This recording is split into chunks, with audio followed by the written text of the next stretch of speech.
কারণ এরকম ভুল যে কোনো মেয়ে জীবনে না করে, আর নিজের টাকা পয়সা খুয়াইয়া আজকে আমার মতন এরকম অসহায় হইয়া এই মিডিয়ার সামনে প্রেগনেন্ট অবস্থায় এরকম যে না দাঁড়াই থাকে, আমি সব মেয়েরে সতর্ক করতেছি।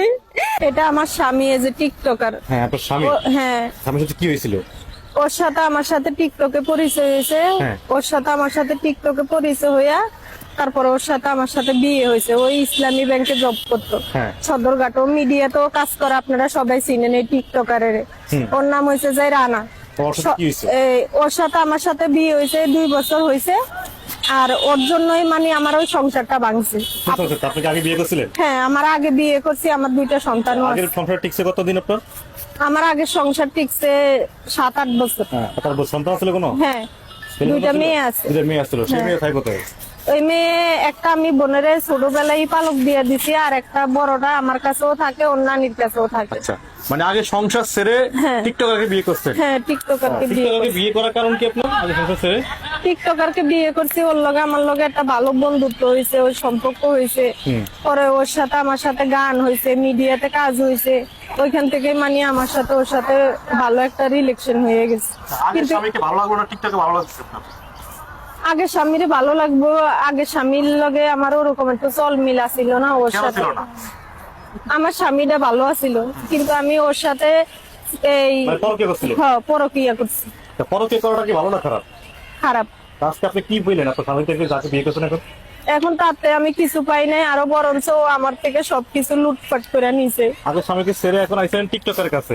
টিকটকারকে বিয়ে করে আপনার কিছুই পাননি না। তো আপনি এখন আজকে কেন বিচার দাবিতে আজকে আবার ভিডিওতে আসছেন? আমি ভিডিওতে আসতাম না, কিন্তু আমার সবাই আপনারা আরেকটা ভিডিও দেখছেন আমার, কিন্তু দেখেন মানুষ না আইসাও উপায় নাই। কারণ এখন আমি এই পরিস্থিতির শিকার। আমি চাই যে আমার মতন এরকম ভুল কোনো মেয়েরা কইরো না, কোন টিকটকার প্রেমে পড়ো না, তোমার টাকা পয়সা সব টিকটকার করে খাওয়াইও না। ওরা হয়েছে লুবি, ওরা হয়েছে প্রতারক। এটা কিন্তু ওই যে জুনিয়র সাকিব ভাই আছে না, শিকাপুর জামাই, শিকা কিন্তু অনেক কষ্ট কইরা মিডিয়াতে আসছে। এই শিকার জামাইয়ের বন্ধু আমার হাজবেন্ড। হ্যাঁ, জুনিয়র সাকিবের। হ্যাঁ, জুনিয়র সাকিব। হ্যাঁ, জায়গায় জায়গায় বিয়ে করে এরকম প্রতারণা করে মেয়েদের সাথে। আপনার যে আগের স্বামী ছিল, ওই স্বামীকে ডিভোর্স দিয়েছেন? হ্যাঁ, ওই স্বামীর ওর কারণে ডিভোর্স দিয়েছে। ডিভোর্স নিয়ে কতদিন আগে? এই ডিভোর্স হয়েছে আজকে 2 বছর হয়েছে। 2 বছর? জি। আপনার এই আগের সন্তানেরা কোথায়? আমার ওই সন্তান আমার কাছে আছে। এখন আগে সন্তান স্বামীকে ছেড়ে আপনি বিয়ে করছেন, টিকটকারকে নিয়ে সুখে থাকবেন এবং কি আপনি টিকটক করবেন।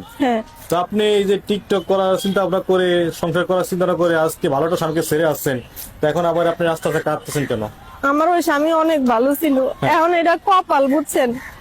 ও এইভাবে আমার লোভে পালাইছে। ও আমার স্বামীর কাছে কতগুলো আমার ভিডিও পাঠাইছে, মানে আমার স্বামী যে আমার সাথে ঝগড়া করে জায়গা, মানে আমার সংসার যে না ঠিক থাকে, তো ওগুলা নিয়ে আমার ওই স্বামীর সাথে আমার সাথে ঝগড়া হয়েছে। পরে আমি কইছি যে যা তোরে ডিভোর্স দিয়ে আমি ওর কাছে বিয়ে হবো, ও যেহেতু আমার বদনাম রটাইছে।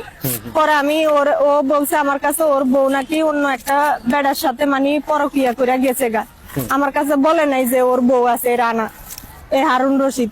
ওরে সবাই আইডেন্টি কার্ডে হারুন রশিদ বলে চিনে, আর ওর নাম হয়েছে রানা। ও মিডিয়াতে কাজ করতো আর ইসলামী ব্যাংকে। ও এরকম ইসলামী ব্যাংকে চাকরি করতো, ক্যাশিয়ার। সবাই চিনবেন ওরে। বাড়ি হয়েছে কুমিল্লা।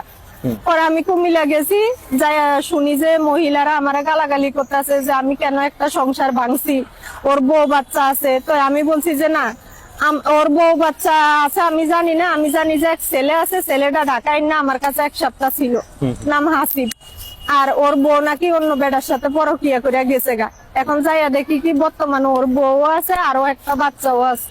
তো গ্রামের মানুষ টানুষ সবাই আমার অনেক বকাঝকা করলো, তাও কিছু বলি নাই। ওর মারা আমার অনেক মারধর করছে, তাও আমি সহ্য করে রয়েছি যে আমি ওই সংসারটা ওর কারণে খুয়াইছি। এখন যদি আমি এই সংসারের তো জায়গা, আমার কি পরিস্থিতি হইব।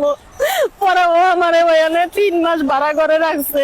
তারপরে আমি আলট্রাসাউন্ড প্রস্তাব টেস্ট করছি, দেখি যে আমার বাচ্চা পেটে 2 মাসের।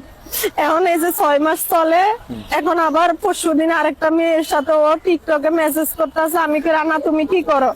ও বলে যে আমি কিছু করি না। তো আমি তো মূর্খ, আমি পড়তে জানি না। পরে এই মোবাইল আমি কাইরা নিয়ে ফেলছি। ফেলার পর ও মোবাইল নিয়ে দোকানে সার নাম করে গেছে, আমি ওর পিছে পিছে বাইরেছি, ওরা আর পাই নাই। পরে আমার রুম খোলা ছিল, আইসা দেখি আমার টিভিটাও নিয়ে গেছে।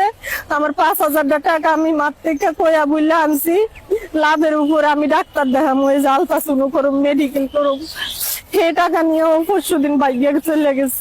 আপনার 6 মাসে প্রেগনেন্ট বলতেছেন? হ্যাঁ, 6 মাসে প্রেগনেন্ট। 6 মাস। আচ্ছা, এখন আপনার স্বামী চলে গেছে, যোগাযোগ হয়েছে? না, ওর সাথে আমার কোনো যোগাযোগ হয় নাই। ও আমার বোনের খালি এই মতো একটা বয়স পাঠাইছে যে আমার সাথে ও সংসার করতে আর পারবো না। আচ্ছা। এখন আমি আইনগত ব্যবস্থা নিবো। আমার 4 লাখ টাকা কাবিনে বিয়ে হয়েছে, বাসায় কাবিন নামা আছে, আমি আনি নাই। পরবর্তী ভিডিওতে আমি কাবিন নামা দেখাইতে পারবো। কি চাচ্ছেন মূলত?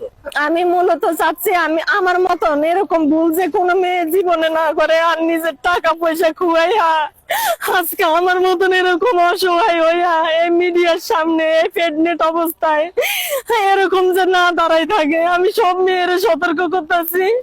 আর আমি সরকারের কাছে একটা আবেদন জানাইতেছি, আমি মামলা কইরা আমি ওর বিচার চাই। ও যেন কোনো মেয়ের সাথে আর এরকম প্রতারণা না করতে পারে। আজকে আমি কোন পরিস্থিতিতে গেছি, ওই জন্য আমি এখানে আয়া দাঁড়াইছি। আপনারা বিশ্বাস করবেন না, কিন্তু সব ইয়াতে আমার একটা বান্ধবী সাক্ষী আছে। ওই কিস্তিতে আমার বান্ধবীও আমার সাথে এই ইয়া দিয়া মানে জামিনদার লাগে, জামিনদার হইয়া আমারে টাকা উঠাই দিছে।